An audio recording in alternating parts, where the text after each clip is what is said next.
Hello friends. आज हम बात करेंगे मल्टीपल टैलेंट और मल्टीपल टास्क और working how can manage it, या फिर एक इंसान कई काम एक साथ कैसे कर सकता है। इसको हम जानने और समझने की कोशिश करेंगे आज साइकोलॉजिकल फैक्ट्स के माध्यम से। और उम्मीद करती हूँ कि ये आपको हेल्प करेगा। जो लोग ये समझते हैं कि एक साथ कई काम नहीं कर सकते हैं, उनके लिए तो बस मैं इतना कहना चाहूँगी कि अगर आप एक जगह एक एनर्जी पे फोकस करते हैं तो अच्छा है, वेल एंड गुड। अगर आप एक चीज़ में स्पेशलिटी पे वर्क कर रहे हैं और उसके साथ ही अगर आपको थोड़ा सा भी पोटेंशियल अपने अंदर लगता है, या फिर आपके आसपास ऐसा कोई बच्चा, ऐसा कोई चाइल्ड, ऐसा कोई आपका कलीग या कोई भी ऐसा व्यक्ति, फैमिली मेम्बर्स हो सकता है, फ्रेंड्स हो सकता है, या फिर और कोई, तो आपको ये लगता होगा कि ये कैसे संभव है कि ये व्यक्ति कई बार एक साथ कई काम करने की कोशिश करता है। तो संभव है। संभव इसलिए भी है क्योंकि एक इंसान में इतना पोटेंशियल होता है, जो मे बी आपने सुना ही होगा कि 0.5% ही अपने हम माइंड का यूज़ करते हैं, बाकी का हम लोग यूज़ ही नहीं करते। तो अगर देखा जाए, इसे समझा जाए, तो हम इसको बहुत अच्छे से समझ पाएंगे। लेकिन मेरा कहना बस इतना है कि एक समय पर एक काम करना ठीक है, लेकिन अगर आप फ़ोकस करना चाहें तो आपके पास 24 घंटे होते हैं, तो मेरे ख़्याल से 24 के डबल कर सकते हैं, ट्रिपल कर सकते हैं, उससे ज़्यादा भी कर सकते हैं। ये मेरा मानना इसलिए भी है क्योंकि मेरा मानना ये है कि एनर्जीज़ जो होती हैं, वो वर्कआउट ऐसे करती हैं कि आप उन्हें कैसे एक्सप्लेन कर रहे हैं खुद के अंदर, किस तरीके से एग्ज़ीक्यूट कर रहे हैं वर्किंग फ़ॉर्म में, और किस तरीके से आप मैनेज कर पा रहे हैं। तो जो लोग ये मानते हैं कि एक साथ कई काम संभव नहीं है, तो संभव हैं। कैसे हैं वो मैं बताती हूँ आपको। संभव कुछ इस प्रकार से हो सकते हैं, जैसे कि मान के चलिए आप दिन में जैसे 10 काम आप डेली रूटीन के करते हैं ना, वैसे ही 10 काम आप वो भी कर सकते हैं जो आपकी क्रिएटिविटी से रिलेटेड हो सकता है, एजुकेशन फील्ड से रिलेटेड हो सकता है, बिजनेस हो सकता है, या कोई भी ऐसी चीज़, या फिर ये सारी चीज़ें मिक्स करके अलग अलग पॉइंट्स के अकॉर्डिंग, अलग अलग टाइम के अकॉर्डिंग ये वर्कआउट कर सकते हैं। तो जो लोग मेरी इस बात से सहमत नहीं है, उसके लिए तो मैं यही कहूँगी कि आप अपने उस विचार पे फ़ोकस कीजिए, कोई प्रॉब्लम नहीं है मुझे। लेकिन अगर आप इसमें इंटरेस्टेड हैं, या फिर आप अपने आस-पास या अपने बच्चों में इस टाइप का टैलेंट देख रहे हैं और आप उन्हें चाहते हैं कि वो हर उस चीज़ में सक्सेस पाएँ, तो मैं बस इतना ही कहूँगी कि इसको आप इस तरीके से एग्ज़ीक्यूट कर सकते हैं। जैसे कि अगर आपका बच्चा ड्राइंग में अच्छा है, ठीक है? तो उसको ये बोलिए कि अगर आप ड्राइंग कर रहे हो तो पूरा फ़ोकस उस पे कीजिए, ठीक है ना? उस वक़्त आपको बाकी चीज़ों पे ध्यान नहीं देना है। नहीं तो आपकी वो जो लाइन्स होंगी, जो आपकी कहीं न कहीं जैसे कि आप कोई डॉल बना रहे हो या कोई लैंडस्केप बना रहे हो, तो वो उनमें जो कर्व आता है, जिनसे फिनिशिंग आती है, वो कहीं न कहीं उस पे फ़ोकस नहीं होगा। वो इतनी स्मूथ क्लियर दिखाई नहीं देंगी या बनेंगी नहीं। तो उन बच्चों को आपको ये बताना है कि ये इस तरीके से काम करेंगी कि अगर आप इस पे फ़ोकस करते हो, आप इसके कलर कॉम्बिनेशंस पे, इसकी स्केचिंग पर, इसकी शेडो पर ध्यान देते हो, तो ये बहुत अच्छा काम करेगा। लेकिन अगर आपके माइंड में कुछ और है और उधर फ़ोकस करते हुए आप इस पे काम कर रहे हो, चाहे वो टीवी हो गई या आपको कोई और काम करना हो या आप किसी की बातचीत सुन रहे हो, तो शायद इतना अच्छा ना हो पाए। तो मैं बस इतना बताना चाहती हूँ कि कैसे आप अपनी एनर्जी को या अपने बच्चे की एनर्जी को इस तरीके से फ़ोकस कर सकते हैं कि वो उस काम को बहुत ही अच्छी तरीके से कर पाए और उसमें अपना 100% देकर उस जो भी क्रिएटिविटी या जो भी वर्क वो कर रहा है, उसका रिज़ल्ट पॉजिटिव वे में कन्वर्ट कर पाए। तो मेरा मानना यही है बस कि अगर आप कोशिश करते हैं, या आपके आस-पास कोई ऐसा बच्चा या ऐसा कोई भी पर्सन जो कि मल्टी टैलेंटेड है बट वो फ़ोकस नहीं कर पा रहा है, तो आप उसे बताइए कि ये इस तरीके से काम करेगा कि आप अगर इस टाइम स्टडी में हैं, तो सिर्फ़ स्टडी पे फ़ोकस कीजिए। चैप्टर पढ़ रहे हैं, रीड कर रहे हैं या लिख रहे हैं, तो आप उसी काम में फ़ोकस कीजिएगा, ना कि दिमाग में कोई और चीज़ आने दीजिएगा।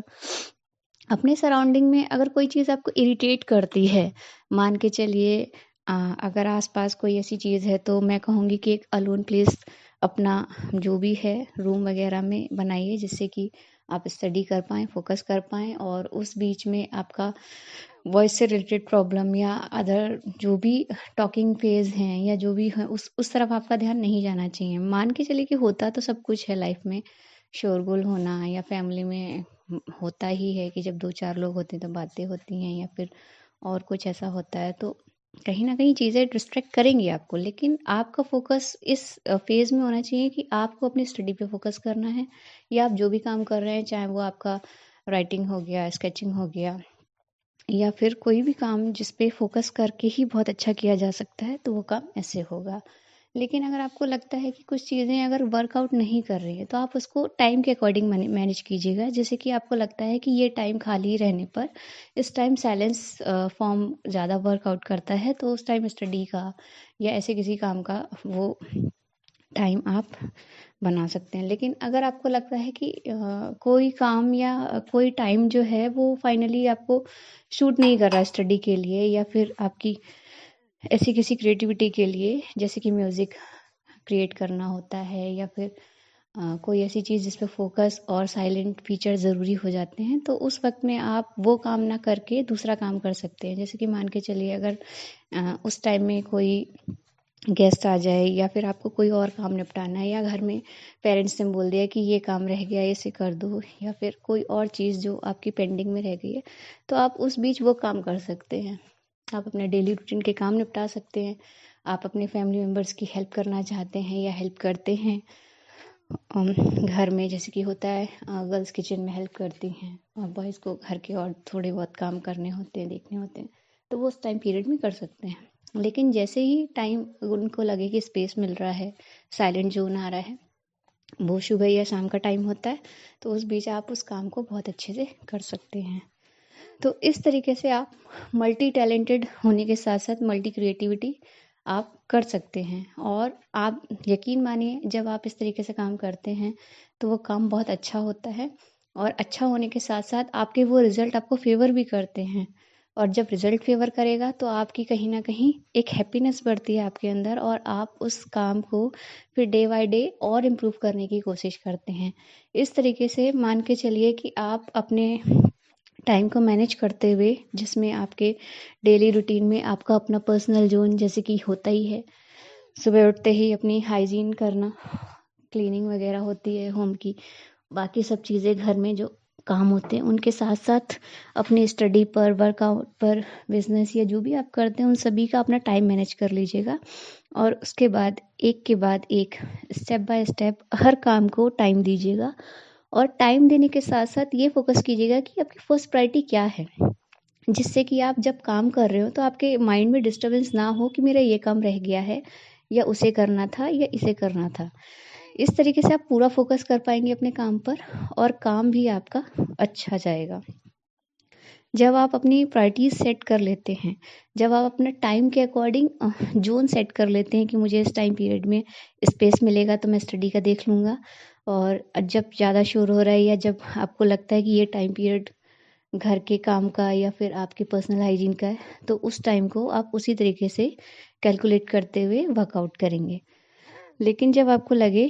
कि अब आपका जो थोड़ा-सा भी स्पेस वाला टाइम है जिसमें आपकी क्रिएटिविटी वर्क कर सकती है या फिर आपका जो भी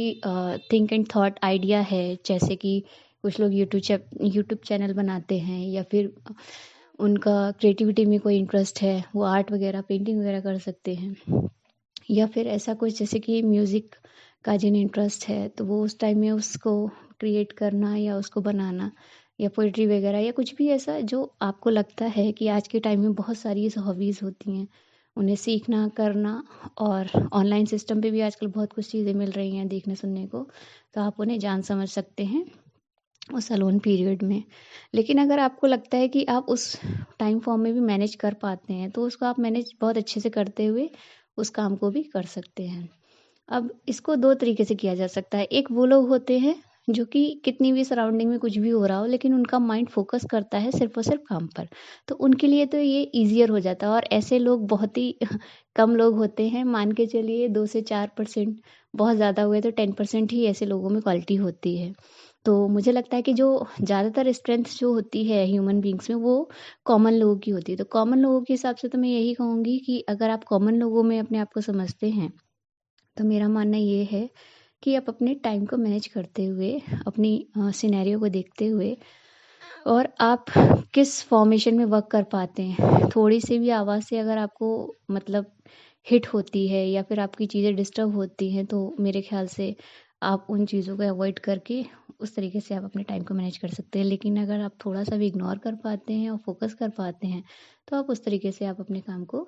डिस्ट्रीब्यूट कर पाते हैं। तो इस तरीके से मैं कह सकती हूँ कि आप एक नहीं कई कामों पे ध्यान दे सकते हैं। और वैसे अगर देखा जाए तो आप देखते ही होंगे कि हाँ, फीमेल्स हों या मेल्स, हर इंसान सुबह से लेके शाम तक ऐसे कई काम करता है जिससे उसका अंदाज़ा भी नहीं होता कि वो कितने काम निपटा रहा होता है। लेकिन जब बात ऐसे किसी एजुकेशन की या क्रिएटिविटी या उसकी आती है, तो वो इंसान ये कहने लग जाता है कि नहीं, एक समय पे एक ही काम होगा। तो वो बात सही है कि एक समय पे एक ही काम होगा, लेकिन एक दिन में ही कई काम हो सकते हैं। बस शर्त उसकी ये है कि जिस टाइम आप जिस काम पे फ़ोकस कर रहे हो, उस पर आपका पूरा फ़ोकस होना चाहिए। ना कि आपके माइंड में ये चलना चाहिए कि अरे वो काम रह गया या ये काम रह गया। तो आपको अपनी प्रायोरिटीज़ को सेट करते हुए ये काम करना है और उसके अकॉर्डिंग अपनी एबिलिटी को ध्यान में रखते हुए, अपने सिनेरियो, अपने बाकी चीज़ों का ध्यान रखते हुए आपको ये चूज़ करना है कि कौन-सा काम पहले करना है, कौन-सा काम बाद में करना है और जिस टाइम जो भी काम हाथ में लेंगे, आप उस टाइम पूरा फ़ोकस उस पे करेंगे। इस तरीके से आप एक ही समय में मतलब कि जो 24 आवर्स होते हैं आपके पास, उनमें आप अलग-अलग कई कामों को कंप्लीट कर सकते हैं। और इस तरीके से आप कई चीज़ें सीख भी सकते हैं, कई चीज़ें लोगों को सिखा भी सकते हैं और अपने टाइम को यूटिलाइज़ भी कर सकते हैं।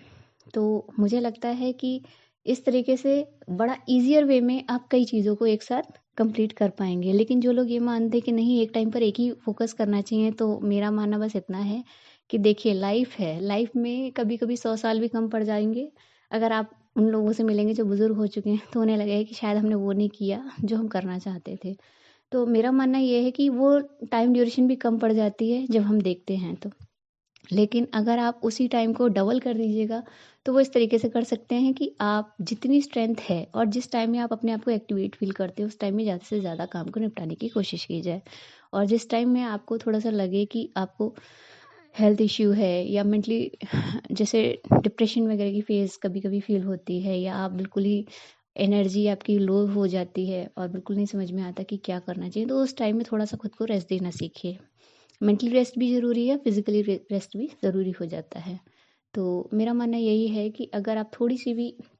खुद पर अपनी फिज़िक और अपनी मेंटली जो भी आपकी पावर है उस पे फ़ोकस करते हुए अपनी चीज़ों को डिसाइड करते हैं, तो आप उस पे अच्छा वर्कआउट करेंगे। तो ये जानकारी इसलिए मैंने देना पसंद की क्योंकि काफ़ी लोग थोड़े से कंफ्यूज हो जाते हैं कि क्या और कैसे। और इस बीच ऐसे बच्चे थोड़े से ज़्यादा सर्वाइव करते हैं जो मल्टी टैलेंटेड होते हुए भी, क्योंकि उनके एटमॉस्फेयर में ऐसे लोगों को लोग जानते ही नहीं हैं, क्योंकि उनके पेरेंट्स अगर एक काम पे फोकस करें तो वो एक ही में लगे रहते हैं,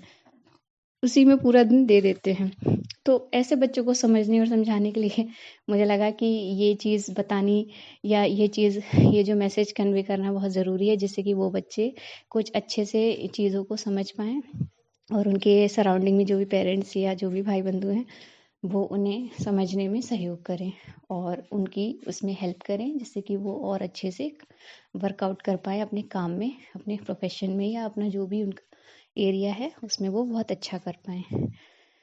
तो उम्मीद करती हूँ अगर ये आपको पसंद आया हो तो please like, share and subscribe ज़रूर कीजिएगा। और अगर ऐसा कोई भी विचार जिसके बारे में आप जानना चाहें या जिसके बारे में आप साइकोलॉजिकल फैक्ट्स के थ्रू ये जानना चाहें कि ये काम कैसे और कैसे उसमें क्या चेंजेस करके अच्छे परिणाम पाए जा सकते हैं, तो आप मुझे कमेंट्स में ज़रूर शेयर कर सकते हैं। चलिए मिलते हैं नेक्स्ट वीडियो में, तब तक के लिए धन्यवाद। Thank you all of you.